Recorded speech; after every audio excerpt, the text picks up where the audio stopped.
Is it possible to become a Muslim while allowing for the possibilities of other religions? No, because Allah says in the Quran explicitly, chapter 3, in more than one place. In one place, Allah Azza wa Jal says, I'm going to explain that a little bit, but listen to the answer first, because it might be different to what you're thinking. Allah says in the Quran that the only religion acceptable in the sight of Allah is Islam. Now, having other religions now is a problem. Why is it a problem? Because now you're taking the teachings of other than God and you are following them. If I have a full guidance from God that deals with every aspect of life, and then I go and I get another guidance from a human being that is deficient, how does that make any sense? That's illogical. And it is me denying and ignoring the guidance of God and going to something which is wrong and incorrect, right? That is why you cannot be doing that as a Muslim.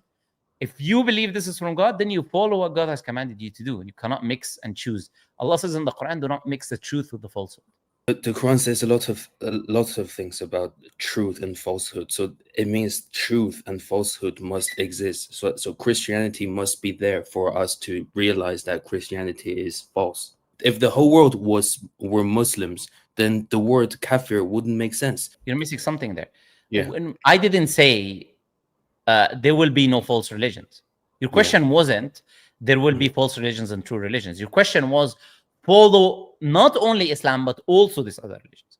So yes, there has to be more than one ideology to recognize one to be true and false. That makes sense. But if you recognize one is true and false, then why would you follow all of them? Your question was about following all of them. Your question was not about recognizing what is true and what is false. We are not saying there is no other religions. We're saying there is. In fact, we're saying, as Islam says, Allah sent previous messengers, like Jesus was sent by God. He was a Muslim prophet. Moses was a Muslim prophet. Abraham was a Muslim prophet. All of them were Muslims. But people later on changed the teachings of these messengers and prophets.